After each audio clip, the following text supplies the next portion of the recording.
शाउज़ुबिल्लाहिमिनश्शैतानिर्रजीम बिस्मिल्लाहिर्रहमानिर्रहीम। अस्सलामु अलैकुम डियर स्टूडेंट्स।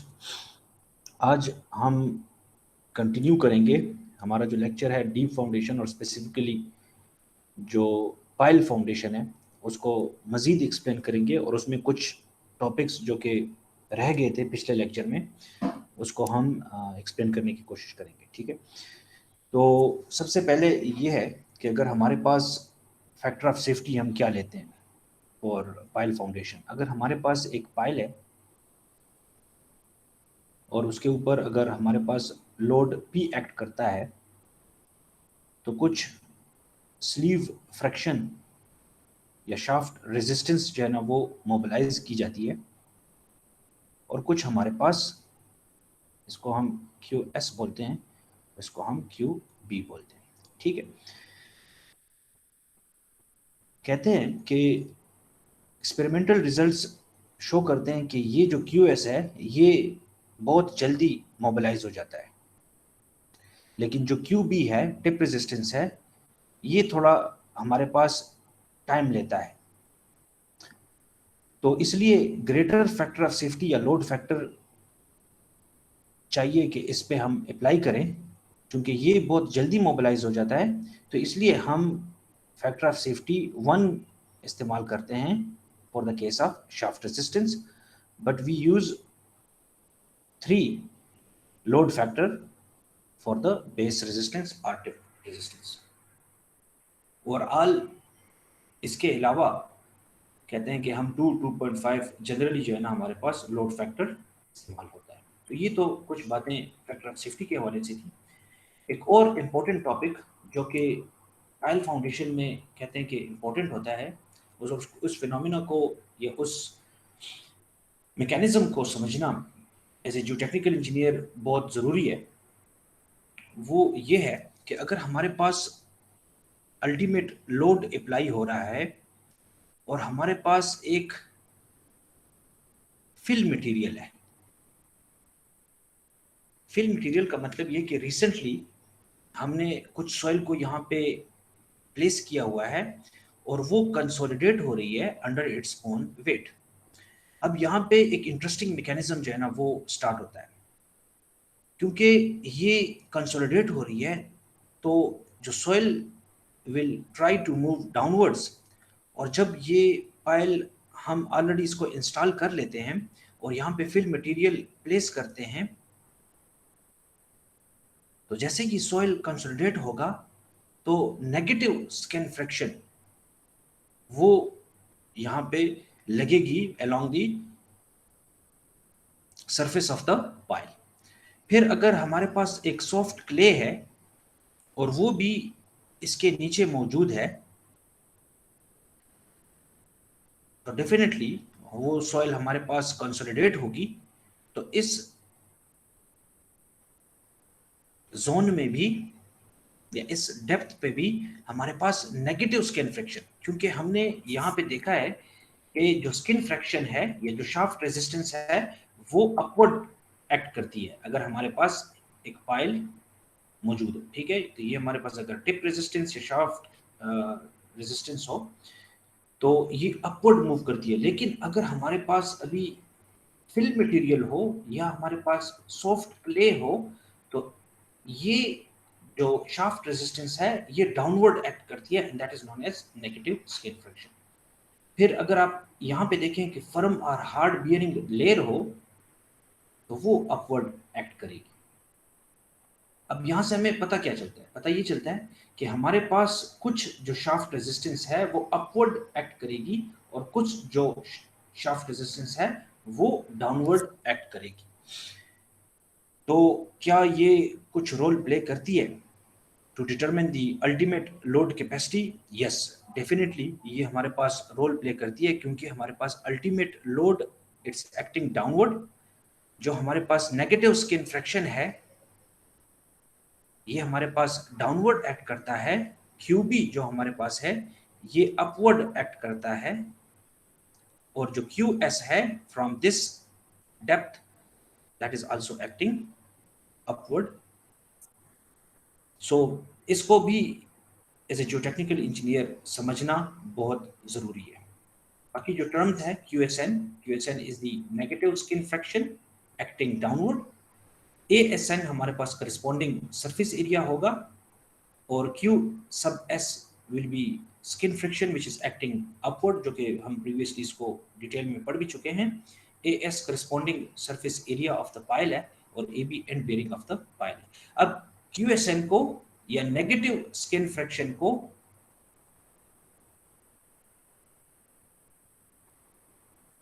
हम कैसे फाइंड करते हैं? We need beta which is equal to 0.25 for normally consolidated clay, और सिग्मा नॉट बार प्राइम जो कि हमारे पास एवरेज इफेक्टिव ओवरबर्डन प्रेशर है adjacent to the pile in the bearing stratum. अभी हम मूव करते हैं पाइल ग्रुप की तरफ।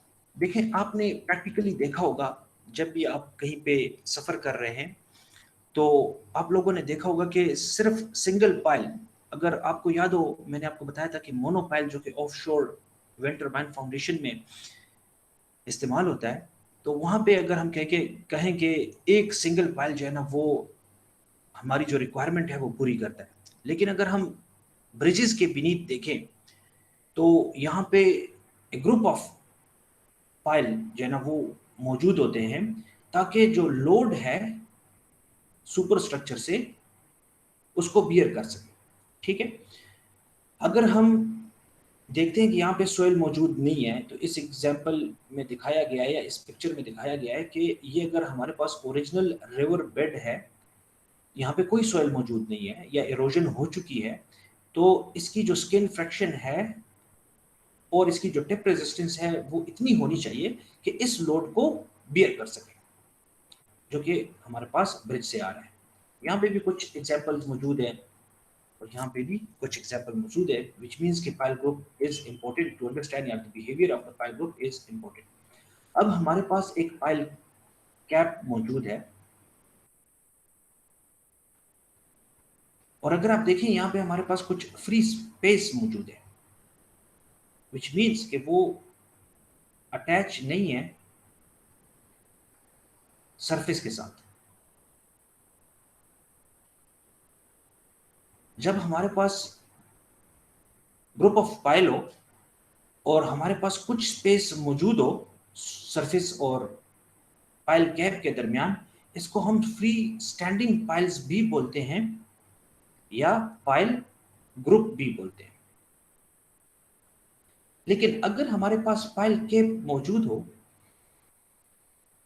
at a certain depth within the soil, so that pile cap is in contact with the soil, और हमारे पास piles भी इंस्टॉल की गई हो, तो इसको हम पाइल्ड फाउंडेशन बोलते हैं। ठीक है, फ्री स्टैंडिंग और पाइल ग्रुप, या इस जब हमारे पास pile cap in contact with the soil हो तो इसको हम पाइल्ड फाउंडेशन बोलते हैं। अब हमारे पास जो लोड डिस्ट्रीब्यूशन पाइल ग्रुप में है वो कैसे होगी, क्योंकि अगर हमारे पास सिंगल पाइल है तो उसका मैकेनिज्म और उसका बिहेवियर, लोड टेकिंग डिस्ट्रीब्यूशन जो है ना वो डिफरेंट होगा compare to the pile group. अब हमारे पास अगर फॉर एग्जांपल सैंड मौजूद हो, तो सैंड में अगर लूज सैंड यहाँ पे मौजूद है, तो पाइल के इंस्टॉल करने से होगा क्या कि ये सॉइल जो है ना हमारे पास डेंस हो जाएगी, तो इसलिए जो लोड टेकिंग कैपेसिटी है वो सेंटर में हमारे पास ज्यादा होगी। अब जब हम क्लेज में बात करें तो जो पेरीमीटर एरिया है सेंटर में, क्योंकि क्लेज कंसोलिडेट होती है, मूव करती हैं, शिफ्ट करती हैं टुवर्ड्स दी पेरीमीटर, तो इसलिए इस पेरीमीटर के एरिया में हमारे पास लोड की जो डिस्ट्रीब्यूशन है या लोड टेकिंग कैपेसिटी जो है ना वो ज्यादा होगी। फॉर द डिजाइन पर्पस हम अज्यूम करते हैं कि ये हमारे पास यूनिफॉर्म लोड डिस्ट्रीब्यूशन है। अब एक इंपॉर्टेंट कॉन्सेप्ट जो कि हमने स्ट्रेस बल्ब या आइसोबार के बारे में पढ़ा था स्ट्रेस इंक्रीजेस में, कि अगर एक पाइल मौजूद है और उसके ऊपर लोड एक्ट करता है विद ए सर्टेन डायमीटर, तो इसके अराउंड एक बल्ब बनता है या आइसो बार बनते हैं, जिसके इस कंटूर के अलोंग हमारे पास क्या होगा, सेम प्रेशर एक्ट करेगा। तो ये जो प्रेशर है इसको, या ये जो बल्ब बनता है इसको हम प्रेशर बल्ब कहते हैं। अब सिंगल पाइल है तो कोई मसला नहीं है, लेकिन अगर हमारे पास दो पाइल्स के दरमियान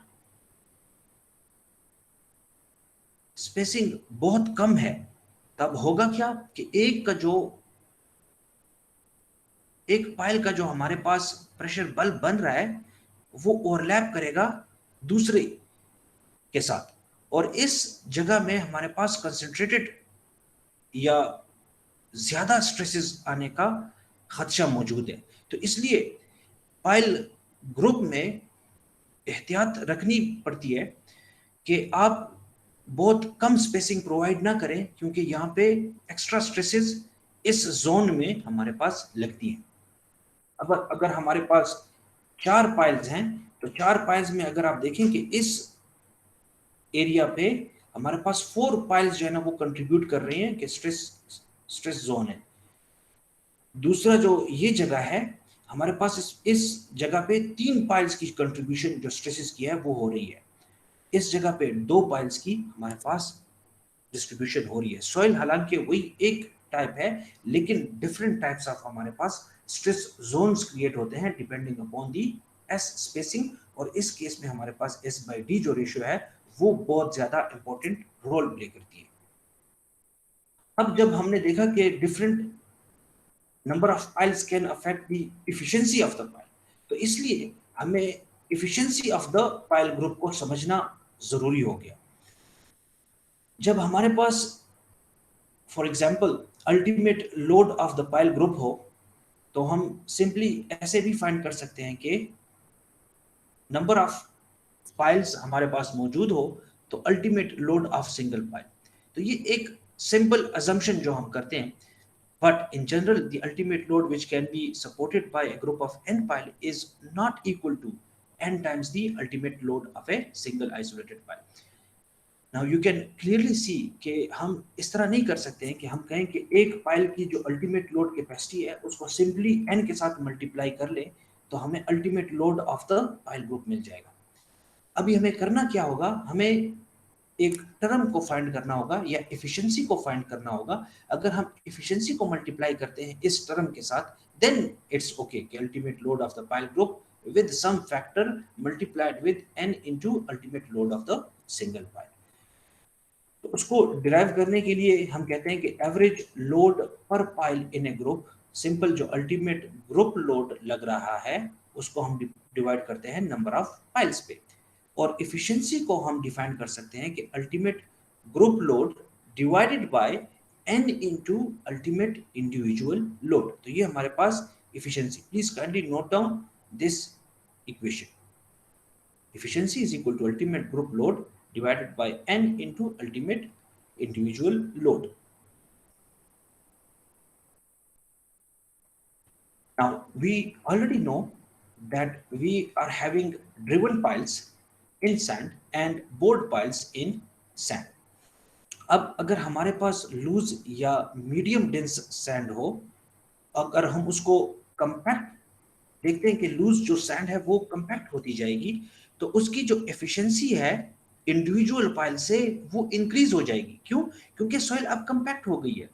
इंडिविजुअल पाइल में हमारे पास सॉइल जो थी वो लूज थी, लेकिन अभी लूज सैंड को पाइल ग्रुप ने डेंसिफाई या कंपैक्ट कर लिया, उसकी वजह से हमारे पास एफिशिएंसी इस पाइल ग्रुप की इनहेंस हो गई, इंक्रीज हो गई, और स्पेसिंग हमारे पास 2 to 3 भी मौजूद है, या एफिशिएंसी अगर हम फाइंड करना चाहें तो वो 1.322 है, लेकिन for the design purpose we take as 1 for loose to medium dense sand. अब आते हैं डेंस सैंड की तरफ।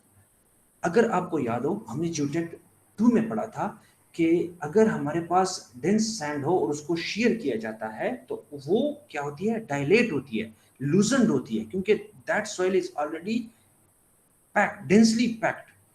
जब वो डेंसली पैक्ड होती है और उसके अंदर आप पाइल को ड्राइव करते हैं तो क्या होगा, लूजनिंग वहां पे होती है। लूजनिंग ऑफ द सैंड जब बिटवीन द पाइल्स होगी तो हमारे पास एफिशिएंसी लेस देन 1 आ जाएगी। Overlapping of the stress zones भी यहाँ पे अकर होता है।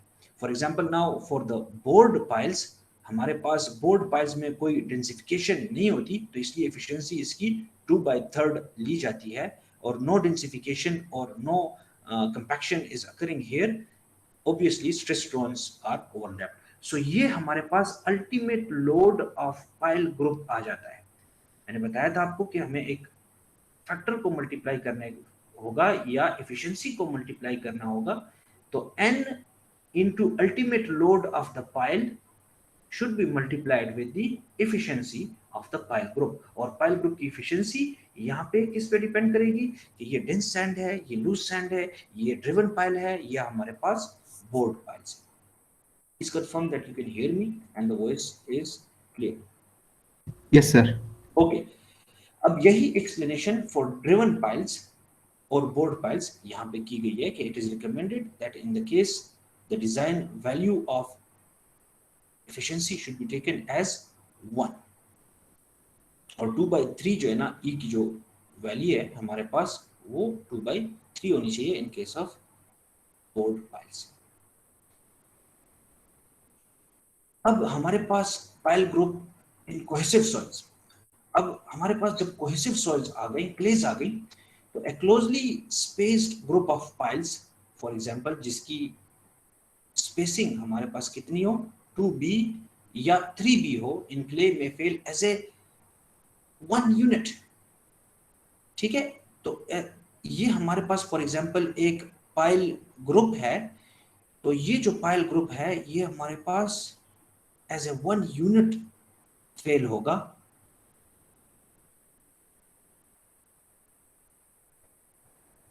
ये देख रहे हैं, और इसका जो 3D है वो यहाँ पे दिखाया गया है कि ये BG हो जाएगा। For example this will be BG, और ये हमारे पास क्या हो जाएगा,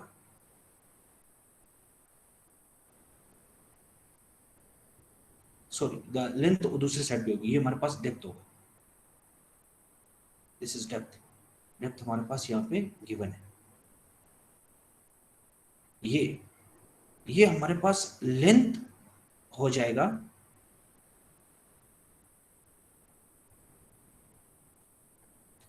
and this will be the width of the pile group। यहाँ पे 3D मॉडल में आप देख भी सकते हैं कि ये हमारे पास D हो जाएगा।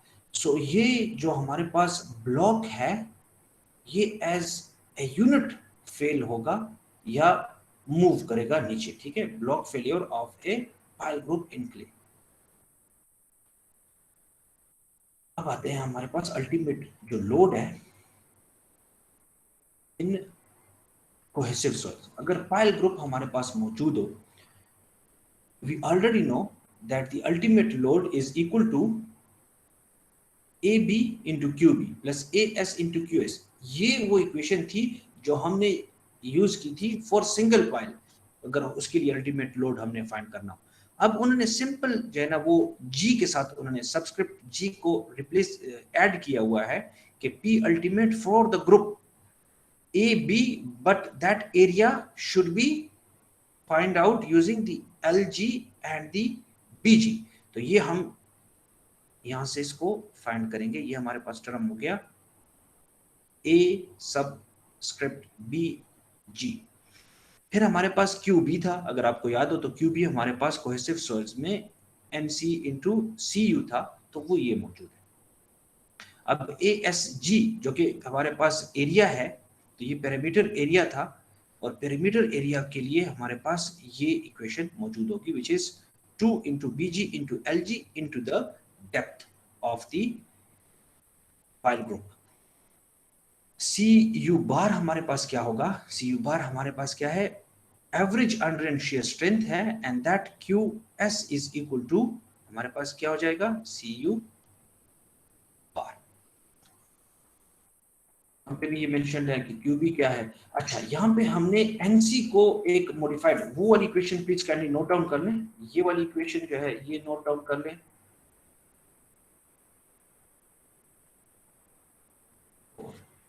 यूएल, इस पे हम अभी एग्जाम्पल सॉल्व करेंगे, ठीक है।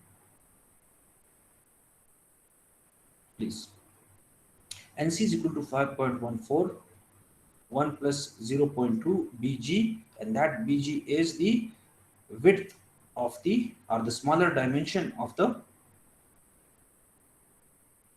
pile group. LG हमारे पास क्या है, the larger dimension of the pile group, ये हो जाएगा।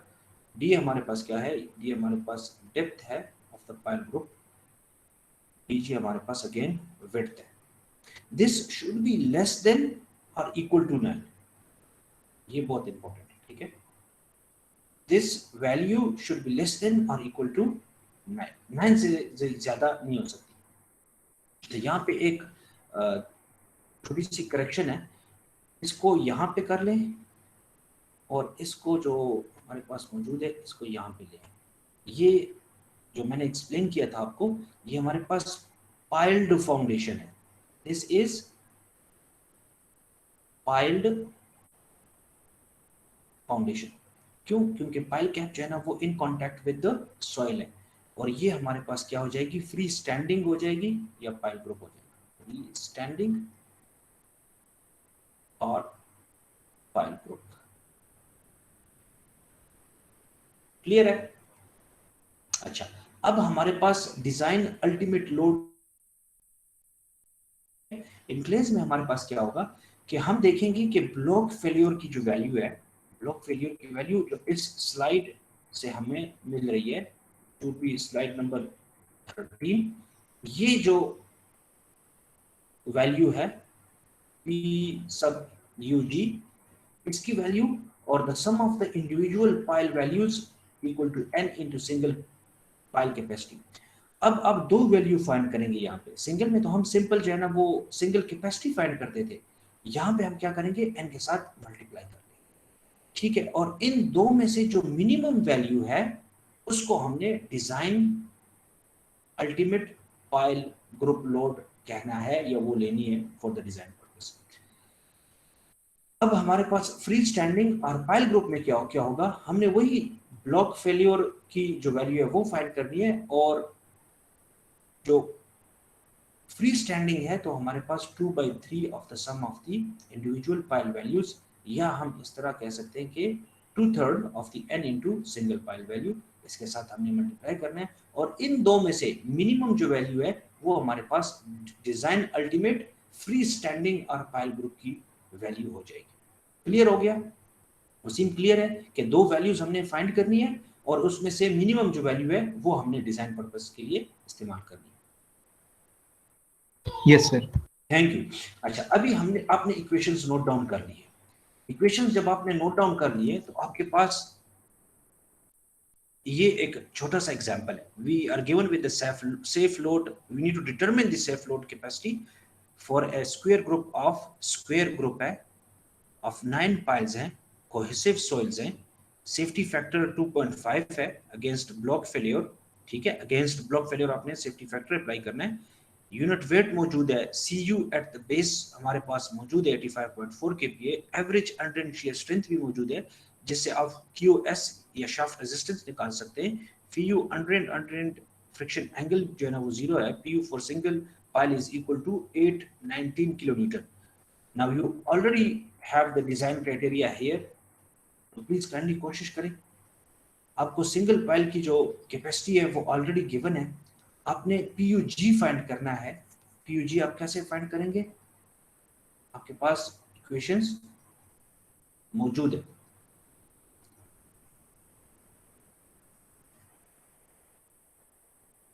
ये वाली PUG को फाइंड करें थोड़ा सा। सर ये डेटा वाला स्लाइड शो करो। जिन्होंने नोट डाउन नहीं की, ये वाली जो इक्वेशन है प्लीज काइंडली नोट डाउन कर लें और देखिए QB कैसे फाइंड करते हैं, NC कैसे फाइंड करते हैं। QS जो है ना इन्होंने लिखा हुआ है कि CU बाहर से फाइंड किया जाता है, तो ये आपको एक चांस दे रहा हूँ कि आप ये नोट डाउन कर लें।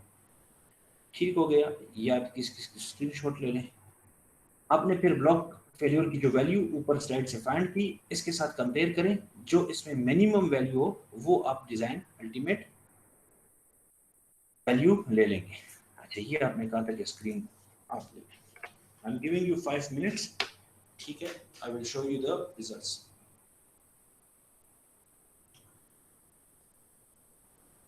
अपनी तरफ से कोशिश करें।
क्यों, इसकी क्या वैल्यू आ रही है?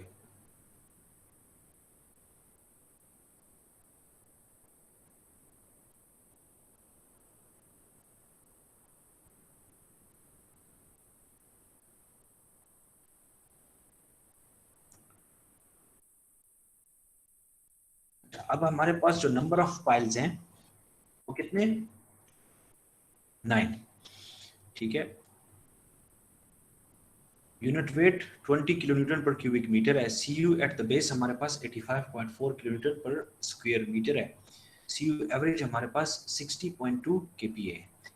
ये हमारे पास जो बीजी है और एलजी है, हम कह सकते हैं कि दोनों सेम है, तो ये 2.25 है। रिक्वायर्ड क्या है? Safe load capacity of the pile group, PUG हमने फाइंड करना है। अब थोड़ा सा क्लियर हुआ है, डेटा आपके पास मौजूद है, पीयूजी आपने फाइंड करना है, और 819 जो है ना वो हमारे पास क्या है? सिंगल पाइल की अल्टीमेट लोड कैपेसिटी है।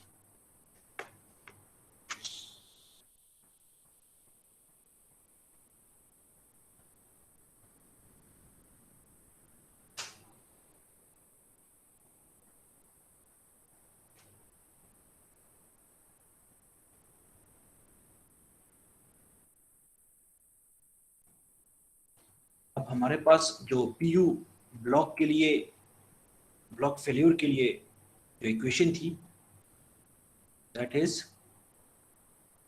QB into AB sub G plus QS ASG।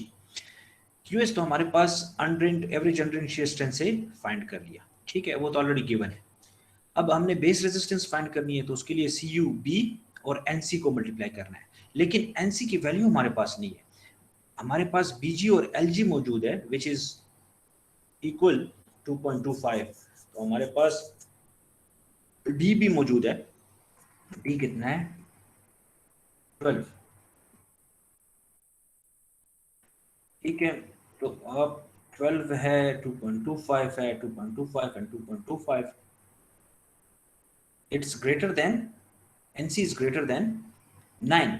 तो हमने कौन सी वैल्यू लेनी है? 9 वैल्यू, बिकॉज दिस 9 लेनी है। Should be less than 9। Okay, this value जो हमारे पास इस इक्वेशन से आ रही है, this should be less than 9। अच्छा, ये तो हमने फाइंड कर लिया। अब हमने क्यूबी को फाइंड करना है, दैट इज 768.6 किलो पास्कल, ठीक है। तो ये प्लीज काइंडली अपने पास ये इक्वेशंस दोबारा भी नोट डाउन करते जाएं अगर किसी ने नोट डाउन नहीं की। ये वाली जो इक्वेशन है, ये वाली जो इक्वेशन है, ये वाली जो इक्वेशन है, दीज आर वेरी इंपॉर्टेंट। ये वाली, ठीक है, ये वाली। अब हमारे पास ए बी जी फाइंड करना है तो 2.25 इंटू 2.25, लेकिन हमने ये पेरीमीटर कर लें, थोड़ा टाइपो है, पेरीमीटर, ठीक है ना, पेरीमीटर है, तो वो हम कैसे फाइंड करते हैं, 2bg into L G into the D, ये जो डेप्थ ऑफ द पाइल है, पाइल ग्रुप है, तो ये हमारे पास क्या आ जाएगा, ए एस जी आ जाएगा। और सिंपली इस इक्वेशन में आप पुट करें all these values which you find out and you will come up with a value which is 10,392। अब हमारे पास PUG कितना आ गया, 10,392 किलो न्यूटन, और हमारे पास जो PU फॉर द सिंगल था वो कितना था,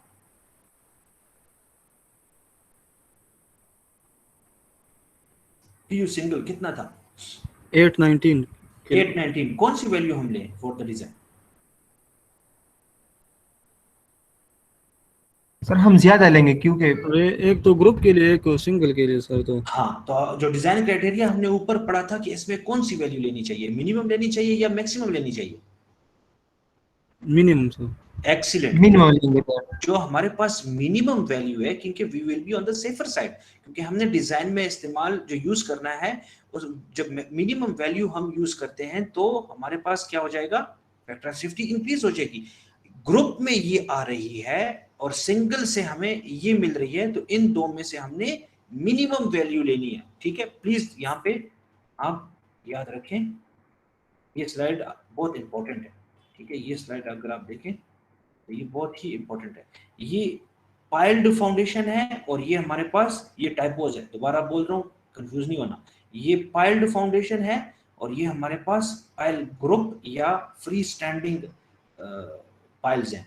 तो ये हमारे पास देखिए ब्लॉक फेलियर की वैल्यू आ गई विच इज 10,3 समथिंग, ठीक है, 90 में कह देता हूँ किलो न्यूटन, और अब हमारे पास 819 किलो न्यूटन जो थी वो हमारे पास सिंगल पाइल की कैपेसिटी मौजूद थी। हम इन दो में से क्या करेंगे, मिनिमम वैल्यू लेंगे। अगर हम इसको 9 के साथ मल्टीप्लाई करें, 9 के साथ क्यों मल्टीप्लाई करेंगे, क्योंकि हमारे पास 9 पाइल्स हैं, तो 731 किलो न्यूटन हमारे पास आ जाएगा, और यहाँ पे हमारे पास 10,392 किलो न्यूटन हमारे पास। इन दो में से मिनिमम वैल्यू आपने लेनी है, तो मिनिमम वैल्यू हमारे पास 7,371 किलो न्यूटन है, and the factor of safety जो हमारे पास गिवन थी वो 2.5 थी। तो this is the allowable load for this condition. Condition हमारे पास क्या है, इसके ऊपर जो अलाउएबल लोड है वो कितना लगना चाहिए, 2948 948.4 किलो न्यूटन, ये हमारे पास क्या है, पी अलाउएबल है। समझ आ गई है यहां तक,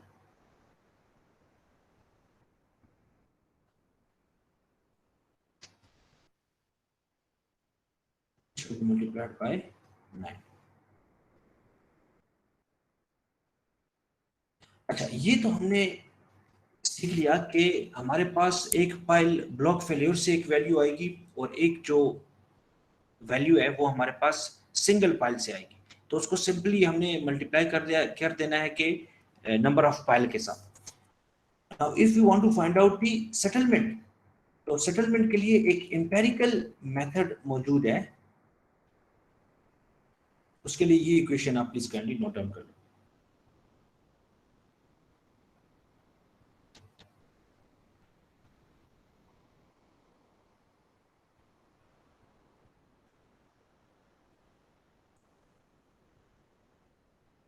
अब कहते हैं कि जो कंसोलिडेशन सेटलमेंट है वो हमारे पास 15% होता है टोटल सेटलमेंट का for the individual piles driven through the saturated clay, और वो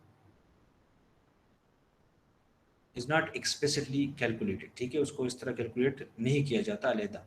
लेकिन इमीडिएट सेटलमेंट जो है ना, उसके लिए बहुत सारे मेथड्स हैं, लेकिन आपके कोर्स में हमारे पास सिर्फ और सिर्फ इंपेरिकल मेथड, जो कि हमारे पास एक इक्वेशन है, सिंपल इक्वेशन, अगर आपको याद हो तो ये हमारे पास PL डिवाइडेड बाय AE के इक्वल है। इसके साथ कुछ फैक्टर जो है ना वो ऐड किया गया है विच इज D/100। अब जो ये D/100 है, D हमारे पास क्या है, डेप्थ होगा, और 100 जो है ना वो ऐड किया गया है PL डिवाइडेड बाय AE के।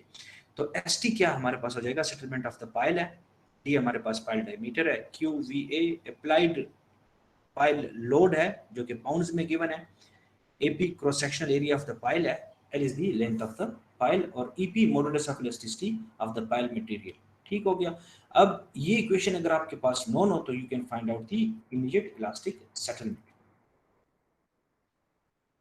फिर अगर हमारे पास सिंगल पाइल हो और पाइल ग्रुप हो तो उसकी जो सेटलमेंट है वो डिफरेंट होती है, और उसका मैकेनिज्म भी बल्ब्स ऑफ प्रेशर जो है ना for single and pile group भी आपको इस फिगर में शो किया गया। अगर हमारे पास पाइल ग्रुप की जो सेटलमेंट है वो हमने फाइंड करनी हो, so we need to multiply a factor under root BG divided by D with the ST। ST क्या है, टोटल सेटलमेंट है, जो इमीडिएट सेटलमेंट हमने फाइंड की, इसको मैं कह दूंगा कि ये हमारे पास इक्वेशन नंबर 1 है। इक्वेशन नंबर 1 से आपने ST for single pile find कर ली जो सेटलमेंट है, तो ये जो ST है फ्रॉम द इक्वेशन नंबर 1, और इसको मैं इक्वेशन नंबर 2 कह दूंगा।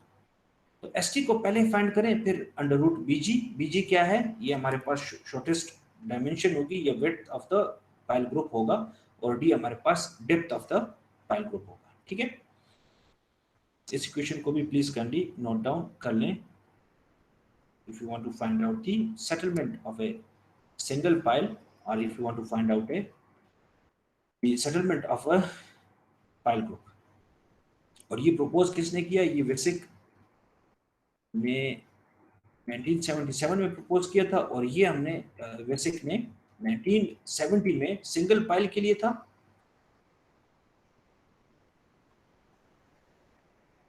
यहाँ पे हमारे पास जो पाइल ग्रुप है उसके लिए। अब हमारे पास क्या है, इक्वेशन हमारे पास नोन है, तो इस प्रॉब्लम को प्लीज काइंडली सॉल्व करें और मुझे इसका जो आंसर है वो दे। हमारे पास प्रॉब्लम क्या है या एग्जांपल क्या है कि pile group consisting of 9 12 inch diameter steel pile driven 4 feet center to 30 feet into sand at a site is shown below. हमारे पास BG भी मौजूद है, ठीक है, वो 9 फीट है। Estimate the pile group settlement, तो SG आपने फाइंड करना है। अज्यूम QVA जो हमारे पास अवेलेबल लोड है, अप्लाइड लोड है, वो 31 किप्स है। डेटा हमारे पास गिवन मौजूद है, इक्वेशन आपने ऑलरेडी नोट डाउन कर ली, अगर किसी को नहीं पता तो D/100 ST is equal to D/100, Q applied vertical load है, L divided by AE, and that A is area of the pile। SG की वैल्यू क्या आ रही है,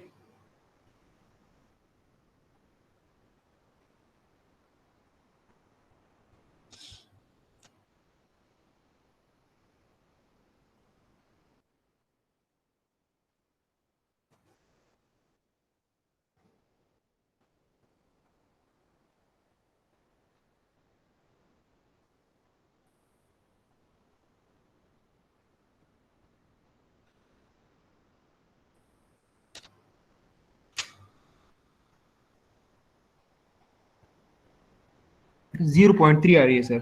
0.3 यूनिट क्या होगा वसीम? सर वो फीट में होगा सर। अच्छा 0.3 फीट। इस इक्वेशन में 0.12 इंच यहाँ पे आ रहा है, काइंडली इसको चेक कर लें। ये हमारे पास सिंगल पाइल के लिए आ रहा है, तो सिंगल पाइल ST जो है ना हमने फाइंड किया, BG under root BG divide by D के साथ इसको मल्टीप्लाई किया, तो हमारे पास 0.36 इंचेस। अच्छा ठीक है, अच्छा सर, ठीक है सर, ठीक है सर। 36 इंचेस में, ठीक है। यहाँ पे ये सर इंचेस में आ रहा है सर, मेरे साथ ग्रुप फाइल की आ रही थी सर। गुड है, देखें यहाँ पे देख लें, ये जो है ना बहुत इंपॉर्टेंट होता है कि इसको आप नोट डाउन करें। ये देखें, ये इंचेस में है, ये हमारे पास D इंचेस में है, जो अप्लाइड लोड है वो पाउंड्स में होना चाहिए, AP क्रॉस सेक्शनल एरिया है वो स्क्वायर इंच में होना चाहिए, और length of the pile excuse me, और हमारे पास जो EP है जो कि मॉडुलस ऑफ इलास्टिसिटी है पाउंड पर स्क्वायर इंच में होना चाहिए। अच्छा, ये तो आ गया। अब again, we already know that there is always a correlation with standard penetration test. If you want to find out the bearing capacity, if you want to find out the settlement in shallow foundation and even in the pile foundation as well, तो pile group के लिए भी इन्होंने correlation दी हुई है। मेयरहॉफ ने 1976 में SPT के साथ जो स्टैंडर्ड पेनिट्रेशन टेस्ट है वो ये इक्वेशन इन्होंने दी है कि अगर आपने पाइल ग्रुप के लिए एस जी फाइंड करना हो तो 2p, p हमारे पास नेट फाउंडेशन प्रेशर है, बीजी क्या है वो हमारे पास width of the pile group है इन फीट, ठीक है, ये हमारे पास टन्स पर स्क्वायर फीट है, लेकिन जो एस जी है वो हमारे पास इंचेस में आएगा and this is for tons per feet square अगर हम इस्तेमाल करते हैं जो लोड हमारे पास, जो स्ट्रेस हमारे पास मौजूद हो। अगर हमारे पास मिलीमीटर में हमने डेटा गिवन हो तो ये एस जी अगर हमें मिलीमीटर में फाइंड करना हो तो फिर हम पी जो कि नेट फाउंडेशन प्रेशर के पीए में होगा, पाइल ग्रुप की जो सेटलमेंट है वो मिलीमीटर में होगी और BG width of the pile group in metre होगा। ये हमारे पास बीजी है। कहते हैं कि जो एन बार है यहाँ पे ये देख रहे हैं एन बार, कहते हैं कि अगर हम ये width of the pile group लेते हैं तो जो सेटलमेंट है वो इस एरिया में हमारे पास या इस डेप्थ में हमारे पास ऑफ इंटरेस्ट होगी कि ये बीजी है तो यहाँ पे इसके नीचे इस पाइल के नीचे एन की वैल्यूज को हमने एवरेज करना होगा। और एक और फैक्टर है जो कि इन्फ्लुएंस फैक्टर है, उस इन्फ्लुएंस फैक्टर को की इक्वेशन जो है ना आप अपने पास प्लीज काइंडली नोट डाउन करते हैं। ये वाली ये वैल्यूज अगर स्ट्रेस की जो नेट फाउंडेशन प्रेशर के पीए में गिवन हो या हमारे पास नेट फाउंडेशन प्रेशर टन पर स्क्वायर फीट में गिवन हो तो ये दोनों इक्वेशन आप अपने पास नोट डाउन कर लें। And the third one is the influence factor 1 minus df divided by 8 bg should be greater than और इक्वल टू 0.5, इससे ग्रेटर होना चाहिए otherwise you should take 0.5 value. तो ये हमारे पास इफेक्टिव डेप्थ हो जाएगा for finding the n bar which is the average corrected standard penetration value। अब ये इक्वेशंस आपके पास आ गई हैं और आपके पास एक पाइल ग्रुप है consisting of 9 12 inch diameter steel pile driven 4 feet center to center to 30 feet into sand at a site is shown below। The sand had phi which is equal to 36 degree and unit weight 125 pounds per cubic feet। Estimate the pile group settlement। ठीक है, ये हमने क्या find करना है, pile group की जो settlement है वो फाइंड करनी है। तो जो एस जी की वैल्यू है वो क्या आनी चाहिए, प्लीज सारा डेटा हमारे पास गिवन है और मौजूद है, आपकी जो स्लाइड है उस पर इक्वेशन भी मौजूद है, आपने एस जी की जो वैल्यू है वो आपने प्रोवाइड करनी है।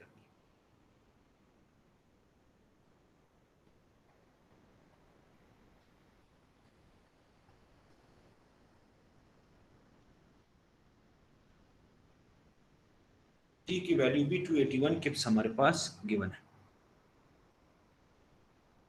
Equation 2p under root bg divide by into i divided by n bar. n bar की वैल्यू आप जो है ना या n बार हमारे पास क्या है 13 है। क्यों? क्योंकि हमारे पास इस डेप्थ से लेकर इस डेप्थ तक बीजी हमारे पास कितना था, बीजी हमारे पास 9 फीट है तो 30 से लेकर 9 फीट तक अप्रॉक्सीमेटली हमारे पास 12 14 और 14 आ रहा है। तो इस डेप्थ में हमारे पास 12 14 और 14 आ रहा है। Zone of influence equal to B G depth below group base, बल्कि बीजी हमारे पास 9 फीट है, सही है, तो 9 फीट है और यहाँ पे डिवाइड बाय 3 किया गया 13 दिया गया। 2p under root bg i divided by n bar. sg की वैल्यू या settlement for the pile group क्या आ रहा है,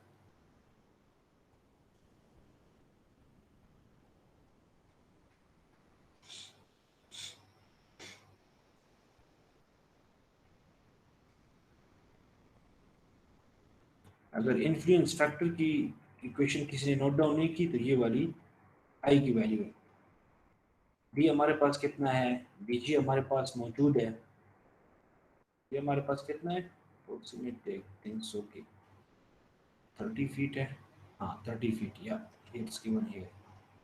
ये हमारे पास देख रहे हैं कि जी हमारे पास यहाँ पे 0 है, 5 है, 10 है, 15 है, 20 है, 25 और 30। तो यहाँ पे मैंने 30 दिया हुआ है, तो ये जो डी हमारे पास आएगा डी एफ, यहाँ पे 30 को यूज करें, बीजी को हमारे पास क्या हो जाएगा 9 फीट यूज करें, इस इक्वेशन से 0.30 से अगर सर हम 30 यूज करें सर तो 0.58 आता है सर, तो ग्रेटर 0.5 है सर।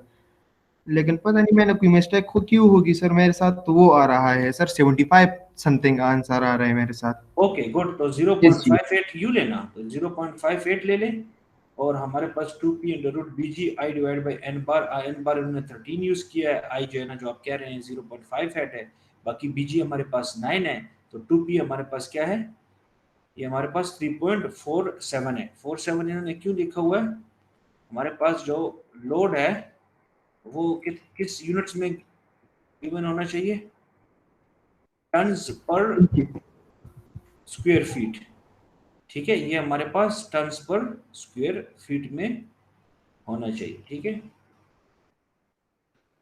अच्छा, ये हमारे पास अब एक बहुत इंटरेस्टिंग फिनोमेना आता है, कहते हैं कि अगर हमने settlement of the pile group clay में फाइंड करना हो तो हम इक्विवेलेंट राफ्ट मेथड को भी इस्तेमाल कर सकते हैं। कहते हैं कैसे, कहते हैं कि अगर हमारे पास एक पाइल कैप मौजूद हो और उसके साथ हम ये करें कि 2/3 L पे, इस डेप्थ पे हम 1:4 मतलब कि 1 हॉरिजॉन्टल और 4 वर्टिकल के रेशियो से जाएं, और हम कहें कि ये जो पाइल कैप है इसको हमने राफ्ट फाउंडेशन में बदल दिया है।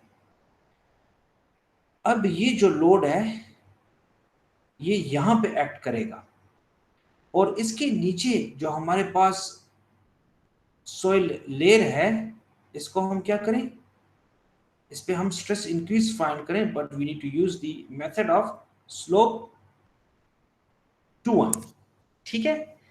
अब हमारे पास जो कि हमने प्रीवियस लेक्चर्स में बहुत डिटेल में पढ़ा था, हम क्या कर सकते हैं कि इसको डिफरेंट लेयर्स में डिवाइड कर सकते हैं, और उस लेयर से फिर हम सिग्मा नॉट प्राइम फाइंड कर सकते हैं। यहाँ पे sigma naught prime for the second layer, for the sigma naught prime for the third layer, और फिर फोर्थ लेयर के लिए हम सिग्मा नॉट प्राइम फाइंड कर सकते हैं। तो हमारे पास ये इसी के साथ हम डेल्टा सिग्मा स्लोप 2-1 के साथ फाइंड करें, और फिर चेक करें कि sigma naught prime delta sigma हमारे पास ग्रेटर देन है या equal to sigma P prime है, और उसकी बेसिस पे हम क्या करें, सेटलमेंट को फाइंड करें कि ये हमारे पास ओवर कंसोलिडेटेड क्ले है, नॉर्मली कंसोलिडेटेड क्ले है, अगर आपको थोड़ा बहुत याद हो जो हमने किया था। अभी इस पे हम प्रॉब्लम भी सॉल्व करेंगे। ये देखिए, ये हमारे पास लोड लग रहा है, यहाँ पे हमारे पास बीजी है जो कि width of the pile group है, इसी तरह 2/3 of the length of the pile है या पाइल ग्रुप है, तो ये हमारे पास length of the pile group आ रहा है, सिंपली मल्टीप्लाइड विद 2/3, और इसी 2/3 L को मल्टीप्लाई करें 1/4, तो आपके पास ये हॉरिजॉन्टल डिस्टेंस आ जाएगी, and that is for the pile raft, ठीक है। ये भी हमारे पास 2/3 इंटू L इंटू 1/4 हो जाएगा, और ये हमारे पास जो वैल्यू है ये बीजी मौजूद है, ठीक है, outside boundary of the piles है। तो अगर हमने इसकी विड्थ, टोटल विड्थ फाइंड करनी है, तो वो हमारे पास क्या आ जाएगी, बीजी प्लस L/3, अगर इनटू द पेपर हमने, ये तो हमारे पास क्या हो जाएगा, इक्विवेलेंट ड्राफ्ट, लेट सपोज बीजी हमारे पास जो शॉर्टेस्ट डिस्टेंस है, शॉर्टर डिस्टेंस है, बीजी प्लस L/3 हो जाएगा, ये हमारे पास LG प्लस L/3 हो जाएगा, दूसरी जो डायमेंशन है, ठीक है। अब हमारे पास इसी राफ्ट को इक्विवेलेंट राफ्ट में ट्रांसफर कर दिया गया है और ये कहते हैं कि बीजी प्लस एल बाई 3 और अल्टीमेट लोड एक्ट करता है। Now we need to find out delta sigma using slope two one method. अब हम slope two one method find करेंगे and we will find out the delta sigma. अच्छा, अब हमारे पास स्क्वायर ग्रुप ऑफ 25 फाइल्स है। कितने हैं? 25 files extends between depths of 1 and 13 metre, which means के हमारे पास 1 मीटर इसकी डीपर है इनटू द सॉइल है, तो पाइल्ड फाउंडेशन है। In a deposit of stiff clay 25 meter thick overlying a hard stratum. The piles are 0.6 meter in diameter and are spaced at 2 meter centers in the group. ये हमारे पास dead load और live load को जो total load act कर रहा है वो कितना है? Pile group supports a permanent load of 9000 kilonewton and a variable load of 3000 kilonewton. तो ये हमारे पास अगर टोटल कर दें तो वो हमारे पास है 12000 किलोन्यूटन। अच्छा, the characteristics value of underline shear strength of clay at base, तो ये CU B हो जाएगा which is 175 kilonewton per square meter and the average characteristic value over the length of the pile CU bar हमारे पास 105 kPa हो जाएगा। The adhesion coefficient alpha is 0.45. Now the pile group supports a permanent load, वो तो हमारे पास आ गया। Find the load factor and consolidation settlement of pile group if CC is equal to 0.7, CR divided by CC is equal to 0.1, E naught हमारे पास कितना है? 1.5 है और ये जो रेशियो है sigma P prime divided by sigma naught prime which is 1.4. Water table being at the ground surface, तो gamma prime आप क्या इस्तेमाल करें? इफेक्टिव 9 किलोन्यूटन पर cubic metre I think, so this is cubic metre, so इसको आप correct कर लें। कैसे हम स्टार्ट करेंगे इस प्रॉब्लम को?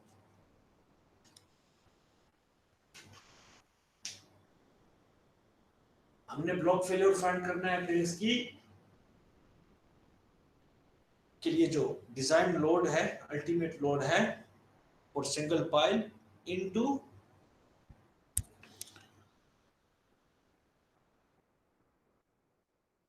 डिजाइन लोड तो हमारे पास ऑलरेडी मौजूद है। हमने क्या फाइंड करना है? हमने यहाँ पे लोड फैक्टर फाइंड करना है, कंसोलिडेशन सेटलमेंट फाइंड करनी है। उसके लिए हमने क्या करना है? हमने इक्विवेलेंट राफ्ट मेथड इस्तेमाल करना है। फाइंड करें थोड़ा सा, ये हमने अगर इसको कन्वर्ट कर दिया है इन इक्विवेलेंट राफ्ट में, 12000 kilonewton is acting at a depth of 9 metre और उसको 4 लेयर्स में डिवाइड किया गया। इसके सेंटर पे हमने सिग्मा नॉट प्राइम फाइंड करना है, फिर हमने ईच लेयर के लिए डेल्टा सिग्मा फाइंड करना है using slope two one method. BG की वैल्यू 8.6 है, 2/3 ऑफ द लेंथ है, तो वो हमारे पास कितना आ रहा है? 8 मीटर। ठीक है, ये डिस्टेंस हमारे पास कितनी आ रही है? 2/3 ऑफ L इंटू 1/4 करते हैं तो 2 मीटर इस साइड पे आ जाएगा। ये हमारे पास 2 मीटर है, 2/3 ऑफ दी L इंटू 1/4 करते हैं तो 2 मीटर इस साइड पे आ जाएगा। तो टोटल विड्थ हमारे पास क्या थी? BG प्लस L/3 था, राइट? तो ये हमारे पास कितनी आ रही है? 8.6, which will be equal to 8.6 plus 2, 12.6। ठीक है, 12.6 हमारे पास ये यहाँ पे इन्होंने कैलकुलेट किया हुआ है। तो 4 मीटर और 4 मीटर लेयर्स में इन्होंने डिवाइड किया, तो इन पॉइंट्स पे आपने क्या फाइंड करना है? सिग्मा नॉट प्राइम, और इस पॉइंट पे, इस पॉइंट पे और इस पॉइंट पे आपने सिग्मा नॉट प्राइम फाइंड करना है। फिर आपने कंपेयर करना है कि ये sigma naught, sigma P prime divided by sigma naught prime क्या है? 1.4। whether it's over consolidated clay, whether it's normally consolidated clay, तो सिग्मा नॉट प्राइम फाइंड करें। लेंथ कितना था हमारे पास? 12, 2/3 ऑफ 12 करते हैं तो कितना आ जाएगा 8 metre, that's clear. 2/3 of L हो जाएगा, दैट्स 8 मीटर। वो हमारे पास यहाँ पे आ गया है क्योंकि L is equal to 12 metre, that's clear.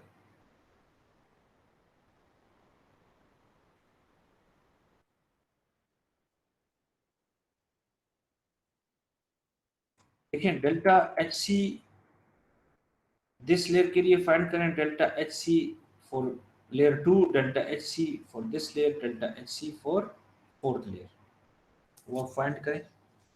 देखिए इसको हमने बहुत डिटेल्स में किया था, शैलो फाउंडेशन के केस में भी बहुत डिटेल में किया था। सिग्मा नॉट फाइंड करना है और फिर डेल्टा सिग्मा फाइंड करना है, फिर कंपेयर करना है कि whether it's normally consolidated clay, over consolidated clay, और फिर आपने वो जो रेलेवेंट इक्वेशन है उसको यूज करना है find out the settlement for each and every layer, and then you need to sum that.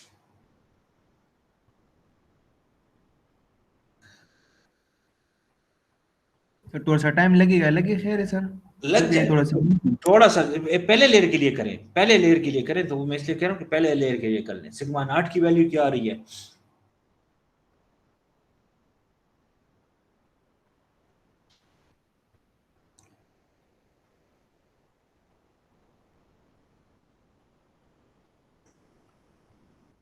Unit weights की जो वैल्यूज है वो आप अपने पास नोट डाउन कर लें, क्योंकि वो सिग्मा नॉट प्राइम को, ये इसका स्क्रीनशॉट ले लें अपने पास, मोबाइल से स्क्रीनशॉट ले लें इस स्लाइड की, और दूसरे पे मैं रोक देता हूँ 5 मिनट्स के लिए, तो 1 बाय 1 हम जाते हैं।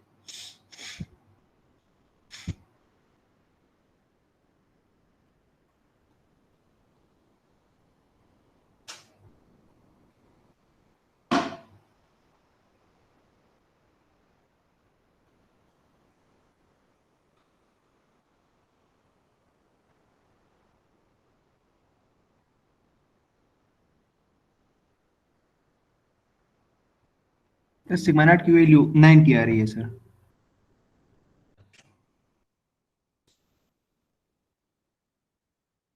99 मेरे साथ आ रही है, क्यों?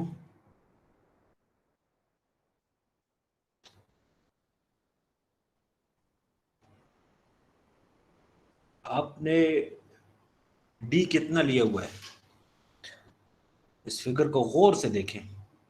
अच्छा सर मैंने 8 लिया था सर, खैर गलती की थी सर, ये सर 99 आ रही है। ठीक है, सही है आपको। और सिग्मा बी प्राइम कितना आ रहा है अभी आपके पास, 1.4 था आई गेस, यहाँ पे sigma B prime divide by sigma naught prime is equal to 1.4।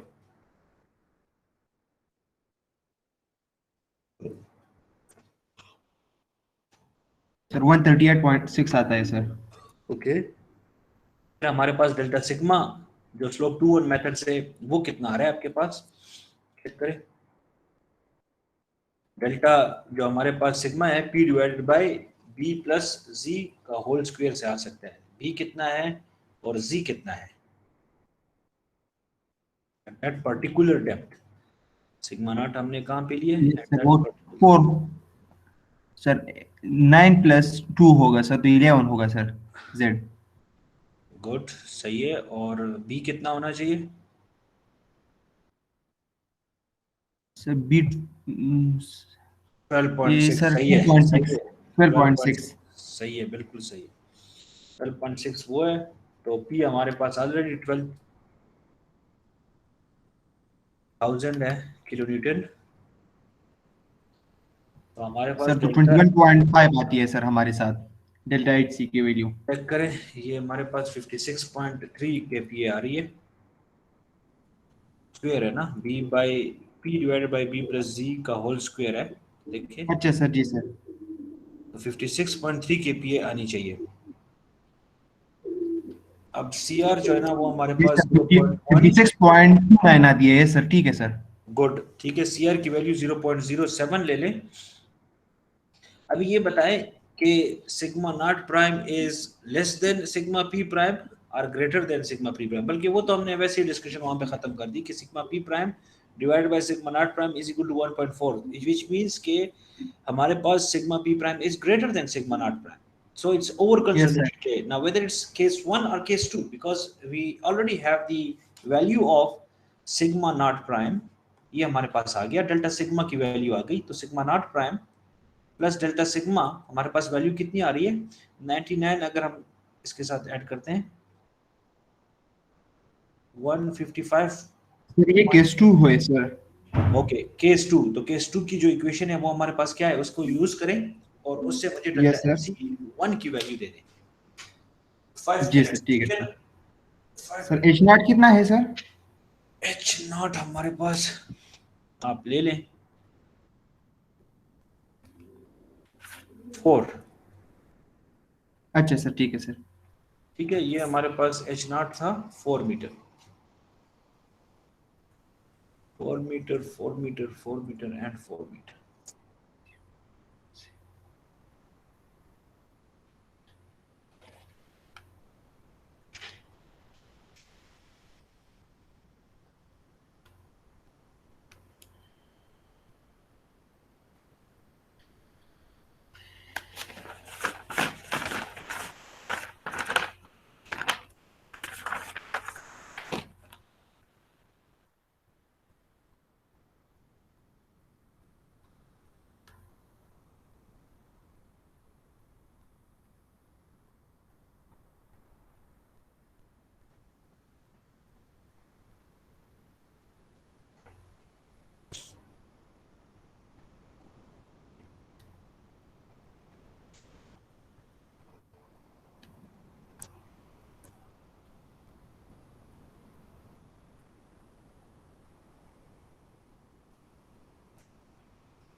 आवाज आज खामोश है.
सर ये 0.07 आती है सर. किसकी? डेल्टा एच सी मतलब 0.86 इंच. अच्छा, मैं गलत हो गया हुआ है. आंसर इस तरह है. 0.1 मीटर या 101 मिलीमीटर. देखिए हमारे पास 0.07 तो हमारे पास सी आर आ रहा है, रिकम्प्रेशन इंडेक्स, क्योंकि वो हमारे पास इक्वल था 0.1 इंटू 0.7 के. ठीक है, 4 मीटर एच नॉट है, ई नॉट 1.5 है, सिग्मा पी प्राइम हमारे पास 138 है, सिग्मा नॉट प्राइम कितना आया था 199 के पी है, सी सी 0.7 है, एच नॉट हमारे पास अगेन 4 होगा, ई नॉट 1.5 होगा, सिग्मा नॉट प्राइम चेक करें इसको, हो सकता है कि यहाँ पे के वो कैलकुलेशन एरर हो, चेक कर लें इसको, इन वैल्यूज को चेक करें, ये हमारे पास डेल्टा एच सी 1 आ रहा है या नहीं आ रहा. सर 0.07 मीटर आता है सर. तो मल्टीप्लाई बाय 1000 हम करें सर तो 71.7 मिलीमीटर आती है सर. चलें, इन इन वैल्यूज को आप दोबारा करने चेक कर लें, जो भी हो कोई मसला नहीं है. ये सर ये इस तरह ही की है सर. ठीक है. अच्छा, अब दूसरे लेयर के लिए हमारे पास क्या होगा, क्योंकि यहाँ पे हमारे पास क्या चेंज हो जाएगा, सिग्मा नॉट प्राइम भी चेंज होगा और डेल्टा सिग्मा भी चेंज होगा, राइट, क्योंकि स्लोप 2-1 मेथड हम यूज कर रहे हैं, तो इस पॉइंट पे हमारे पास सिग्मा नॉट प्राइम चेंज होगा और डेल्टा सिग्मा भी चेंज होगा. Excuse me sir. Yes please. Sir ये जो हमारे पास ये 2-1 स्लोप मेथड है, तो ये हम कब एग्जैक्ट यूज करते हैं और कब एवरेज यूज करते हैं सर, इसका जरा बता दें सर। क्या मतलब कब एग्जैक्ट यूज सर करते हैं? यहाँ पे सर यहाँ पे हमने जो किया है ना सर, ये तो हमने मिड पॉइंट पे फाइंड किया ना सर, हाँ और बाज़ औक़ात हम जो है उसका एवरेज लेते हैं सर। देखें, अगर हमारे पास एक पर्टिकुलर डेप्थ पे हमसे जो है ना वो मांगी गई हो ना कि एक पर्टिकुलर लेयर के इस डेप्थ पे हमें दे दें, तो फिर आप पर्टिकुलर इस्तेमाल करें। अगर ऑन एन एवरेज आपने किसी बड़ी लेयर के लिए फाइंड करना हो तो फिर उसके लिए आप एवरेज ले सकते हैं। सर पूरी तरह समझ नहीं आई सर। देखें, ये अभी हमने क्या फाइंड करना है, सेटलमेंट को at a particular depth find करना है ना, किस डेप्थ पे? 2 मीटर पे। इस 2 मीटर पे अगर हमने फाइंड करना हो तो इस पे हम क्या यूज करेंगे? तो जी कौन सा इस्तेमाल कर रहे हैं हम?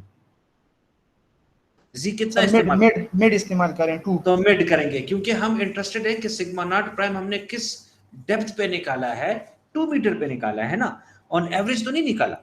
तो इस केस में हमारे पास क्या हो जाएगा, वी आर मोर इंटरेस्टेड कि हमारे पास जो डेल्टा सिग्मा है या जो sigma not plus delta sigma है, जो सेटलमेंट है वो मिड डेप्थ पे क्या होगी? ज्यादा होगी सर। नहीं, देखें, मैं ये नहीं कह रहा ज्यादा होगी या कम होगी। देखें, ऊपर हमारे पास क्या होगी, वो ज्यादा होगी, नीचे हमारे पास कम होगी। तो हम मिड पे लेते हैं कि यार चले दरमियान में हम लें कि जो जो मिड की वैल्यू है वो हम आ जाए। अब जितनी लेयर्स हमारे पास ज्यादा होती जाएंगी उतनी ही एक्यूरेसी जो सेटलमेंट की कैलकुलेशन की है वो ज्यादा होती जाएगी। अगर आपके पास जितना ज्यादा टाइम हो उतनी ज्यादा लेयर्स आप लेंगे और उतनी ही आपके पास एक्यूरेट रीडिंग्स जो है ना वो आती आएंगी जो डेल्टा सिग्मा के लिए। अगर आप थोड़ा सा आपके पास टाइम कम है, आप कैलकुलेशन नहीं कर सकते हैं, तो अगर आप फ्यूअर लेयर्स लेते हैं तो उससे आपके आपके पास होगा क्या, आपके पास थोड़ी सी इनएक्यूरेसी आएगी, लेकिन आप थोड़ा जल्दी जो है ना उसको कंप्लीट कर लेंगे।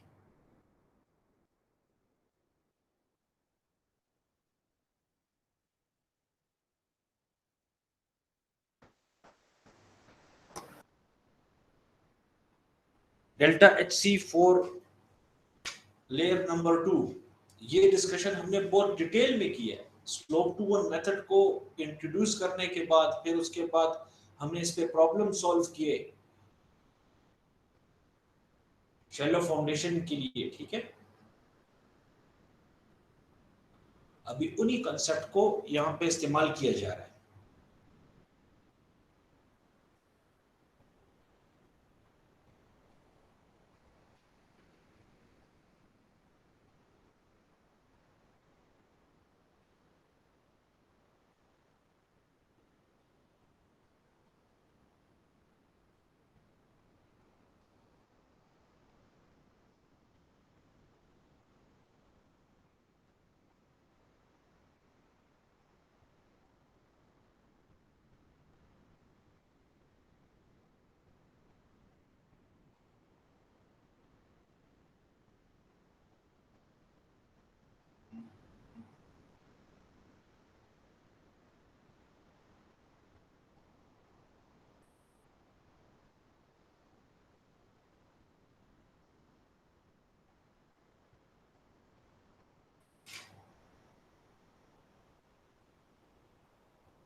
Delta H C to,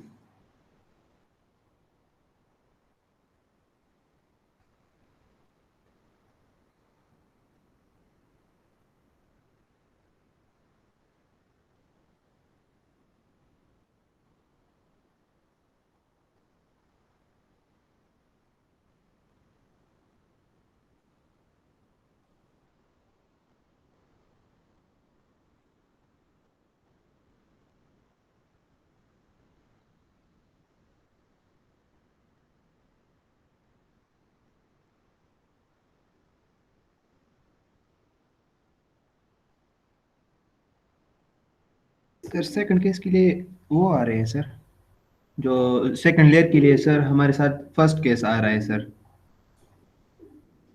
value क्या आ रही है आपके पास? Sir sigma naught sigma prime naught की क्या आ रही है?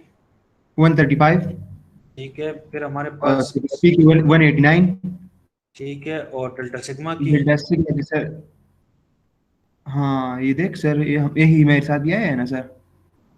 ठीक है, गुड है। तो सही है ना, वो तो कह रहे हैं कि यहाँ पे भी इनके पास भी जो है ना, हमारे पास केस 1 ही आ रहा है। यहाँ पे भी ये लोग कह यस रहे सर, हैं किस कि वन है? हमारे पास केस 1 है। पेन के दो यस सर, किस वन है? यहाँ पे, ठीक है। तो ये हमारे पास केस 1 हो गया, क्योंकि डेल्टा सिग्मा और sigma naught prime is less than sigma pre prime, तो ये हमारे पास केस 1 हो गया। तो वैल्यू कितनी आ रही है इसकी? सीआर कितना है?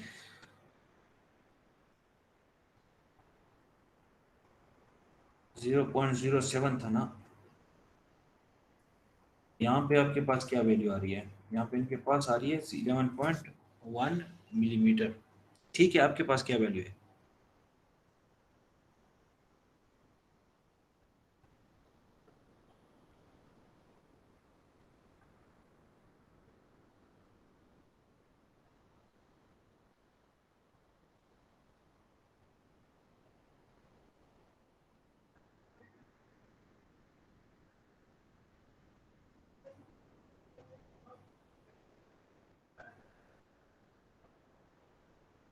कैलकुलेट किए है वसीम इसको? 11.1 मिलीमीटर आ यस रहा सर, 11.12 मिलीमीटर आता है मेरे साथ। है। चलें ठीक है, देखें डेल्टा एच सी आपने 1 के लिए भी फाइंड किया, 2 के लिए भी फाइंड किया, फिर थर्ड के लिए करें, फिर 4 के लिए। ये कह रहे हैं कि हमारे पास यस इन सब को फिर हमने सम कर लेना है। तो आपके पास एक डेल्टा एच सी की या सेटलमेंट की जो वैल्यू है वो आपके पास आ रही है। ये थोड़ा सा रिफ्रेश किया है आपके जो प्रीवियस कंसेप्ट को। अब कहते हैं कि एक पाइल लोड टेस्ट रन किया जाता है फील्ड में। फील्ड में होता कैसे कि फील्ड में हमारे पास लेट्स सपोज, यहाँ से आप प्लीज काइंडली रीड करेंगे, लेकिन मैं आपको वो दिखाना चाहता हूँ पिक्चर। इस तरह की कुछ सिस्टम होता है कि हमारे पास पाइल या टेस्ट पाइल होता है। ये देखिए, axial compression load application arrangement using timber creeping की वजह से, या आप यहाँ पे कुछ और टेस्ट पाइल्स भी लगा सकते हैं। वेट बॉक्स, यहाँ पे आप क्रॉस बीम्स रखते हैं और इसके ऊपर आप वेट बॉक्स रखते हैं, या इवन सैंड बैग्स भी रख सकते हैं। आप लोगों ने देखा होगा कि कुछ जगह पे जहाँ पे ब्रिज के लिए पाइल फाउंडेशन इंस्टॉल की जाती है, तो इसके ऊपर हैवी जो सैंड बैग्स हैं वो रखे जाते हैं। अब ये जो लोड है इसके ऊपर अप्लाई होता है। यहाँ पे हमारे पास डायल गेजेस होते हैं, ये हमारे पास हाइड्रोलिक जैक होता है, जैक से हमें लोड पता चलता है। और ये जो डायल गेजेस हैं इससे हमें डिफॉर्मेशन या सेटलमेंट आप कह सकते हैं कि वो नोट डाउन कर सकते हैं। ठीक है, तो जैक इसको उठाने की कोशिश करता है ऊपर, और इसी तरह एक्शन और रिएक्शन के थ्रू इस पाइल पे लोड लगता है, और ये पाइल जो है ना वो स्किन फ्रैक्शन और टेप रेजिस्टेंस मोबिलाइज करता है। तो यहां से हमें पता चलता है कि इसकी जो कैपेसिटी है, जो अल्टीमेट लोड की कैपेसिटी है, वो कैसे फाइंड की जा सकती है। तो इसी से लोड सेटलमेंट बिहेवियर भी फाइंड किया जाता है। थोड़ा सा ब्रीफली जो है ना इस स्लाइड को रीड आउट कर लें। वसीम अगर आप प्लीज काइंडली हेल्प करते हैं, ये थोड़ा बड़ा भी कर लेता हूँ। ये मेथड है, मे भी जी सर। आपने जो है ना जोटेक 2 में इसको लैब में भी आपको इन्होंने पढ़ाया हो। जोटेक 2 लैब आपने पढ़ी है? Yes sir. कौन पढ़ा रहा है? सर मंजूर इलाही सर ने पढ़ा है सर। अच्छा, मंजूर इलाही साहब ने पाइल लोड टेस्ट किया हुआ है, प्लेट लोड टेस्ट और pile load test. Yes sir, मेरे हाल में किए थे सर, लेकिन अभी सर भूल गया सर, टाइम हो गया सर, ऑनलाइन था। अच्छा अच्छा, ये कौन सा सेमेस्टर था? सर 5th सेमेस्टर था मेरे ख्याल में सर। अच्छा ओके, चलें ठीक है। तो आप लोग जो है ना ये इसको थोड़ा सा रीड करें, आपको थोड़ा सा रिफ्रेश हो जाए। एक को रीड करें, A to F। जी जी sir. File load test. Load the file in 8 equal increments, i.e. 25%, 50%, 75%, 100%, 125%, 150%, 175, with the increment of 25%. So 200% of the design load. Okay, please wait Maintain करें each आप, load प्लीज थोड़ा increment सा wait until करें। the rate of please wait कर Yes, रहे sir. थोड़ा सा wait कर। देखिए आपके पास डिजाइन लोड कैलकुलेशन आ जाती है ना, तो आपने वो फाइल वहां पे इंस्टॉल कर लिया। अभी आप 25%, 50%, 75%, 100%, 125%, 150, 175, 200%, मतलब 2 टाइम्स जो आपके पास डिजाइन लोड हो, आप चेक करते हैं कि इसके ऊपर हमें कितना लोड और सेटलमेंट या लोड डिफॉर्मेशन बिहेवियर ये फाइल देगा with certain percentage. Please continue. Yes, sir. Maintain each load increment until the rate of settlement has decreased to 0.1 inch per hour, but no longer than 2 hours. Maintain 200% load for 25 hours. After the required holding time, remove the load in decrements of 25% with 1 hour between decrements.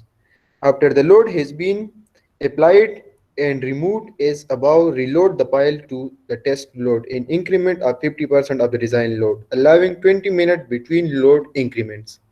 Then increase the load in increments of 10% of the design load until failure, allowing 20 minutes between load increments.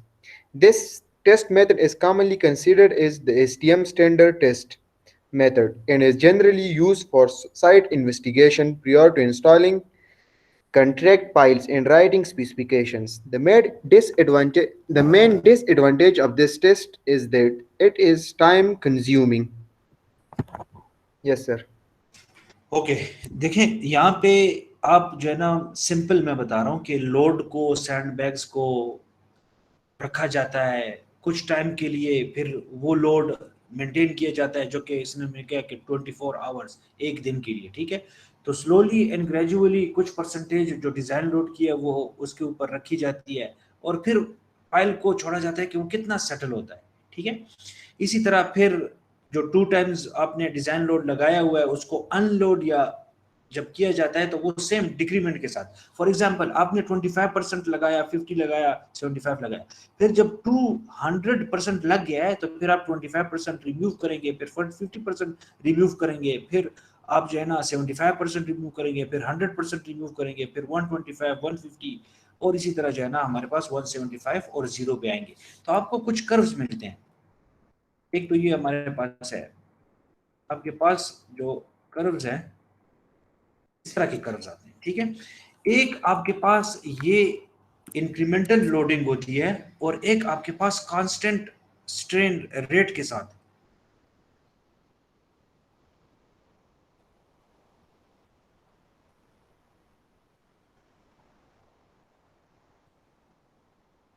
ये हमारे पास incremental loading से, देखें आपने load apply किया 25%, फिर छोड़ दिया, ठीक है, फिर आपने लोड अप्लाई किया, छोड़ दिया, फिर आपने लोड अप्लाई किया, छोड़ दिया, फिर आपने लोड अप्लाई किया, थोड़े टाइम के लिए आपने छोड़ दिया। ये इस तरह आप अप्लाई करते हैं, सही है। तो आप फिर इसको अनलोड भी करते हैं, ठीक है। इसी तरह आपके पास सेटलमेंट का बिहेवियर डायगेजेस दे रहे होते हैं, तो लोड के साथ आपने सेटलमेंट की जो रीडिंग्स हैं वो भी आप नोट डाउन करते हैं। तो बेसिकली अगर आप इसको देखें तो ये वो ओडोमीटर जिस तरह हम प्लॉट करते हैं ना, वैसी ही एक कर्व हमें मिलता है जो कि कंप्रेशन है, और ये हमारे पास रिकम्प्रेशन जिस Yes, तरह हम sir. कहते थे, ठीक है, वैसे ही बन जाता है। तो यहां से आपको लोड सेटलमेंट बिहेवियर मिलता है, so you can get the ultimate capacity of that file and you can also get the settlement behaviour of the file as well. फिर कहते हैं कि हमारे पास ये जो ए है और बी है, ये हमारे पास कितने हैं, ये ए बी और सी। अगर हमारे पास जो ए बी का बिहेवियर है वो शो करता है कि जो शाफ्ट रेजिस्टेंस है दैट इज डोमिनेंट। अगर हमारे पास शाफ्ट रेजिस्टेंस डोमिनेंट हो तो हमारे पास जो लोड सेटलमेंट या लोड पेनिट्रेशन के जो ग्राफ है वो कैसे लगेगा, वो इन ए बी की तरह प्लॉट होगा। अगर हमारे पास जो कर्व है वो इस शेप का हो तो दैट मीन्स कि हमारे पास जो टिप रेजिस्टेंस है या बेस रेजिस्टेंस है या टिप रेजिस्टेंस हमारे पास है दैट इज प्रीडोमिनेटिंग और ग्रेटर। अब हमने अगर अल्टीमेट लोड या जो सेटलमेंट फाइंड करना हो, नेट सेटलमेंट, तो नेट सेटलमेंट के लिए ये इक्वेशन आप अपने पास नोट डाउन कर लें कि net settlement is equal to total settlement minus the elastic settlement. अगर इलास्टिक सेटलमेंट को टोटल सेटलमेंट से सब्ट्रैक्ट कर दिया जाए तो ये हमारे पास नेट सेटलमेंट हमारे पास आ जाएगी। ये एक इक्वेशन है, यहाँ पे इन्होंने पुट किया हुआ है। अब इसकी जो डिसएडवांटेज है वो आपने ऑलरेडी रीड आउट कर लिया है कि ये बहुत टाइम कंज्यूमिंग है, ये बहुत ज़्यादा टाइम लेता है कि इसके ऊपर लोड रखे जाएं।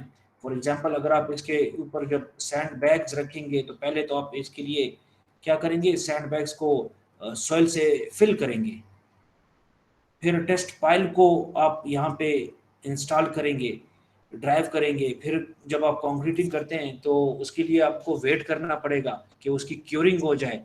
फिर यहाँ पे आपने एंकर पाइल लगाने होते हैं, देखें एंकर पाइल आपने लगाए कि ये हमारे पास टेस्ट बीम रखा हुआ है इसके ऊपर, फिर हमारे पास हाइड्रोलिक जैक आपने लगाना है, टेस्ट बीम लगा लिया, सैंड बैग्स लगाएंगे, फिर इंक्रीमेंटली लोड अप्लाई करेंगे, then you need to wait. So ये हमारे पास टाइम कंज्यूमिंग होता है। सो ये एक टेस्ट है जो कि लैब में आपने बहुत डिटेल में इसको पढ़ा भी होगा, और थोड़ा सा आपको ये आइडिया हम यहाँ पे दे रहे हैं कि दैट इज आल्सो डिटेल में पढ़ा है सर, ठीक है। आ गया सर। हाँ, तो ये बहुत ज़्यादा डिटेल में आप लोगों ने से आप लोग अल्टीमेट लोड भी फाइंड कर सकते हैं, और आप इससे जो हमारे पास सेटलमेंट बिहेवियर है वो भी फाइंड कर सकते हैं। Thank you very much, and now we will move towards our question and answer session.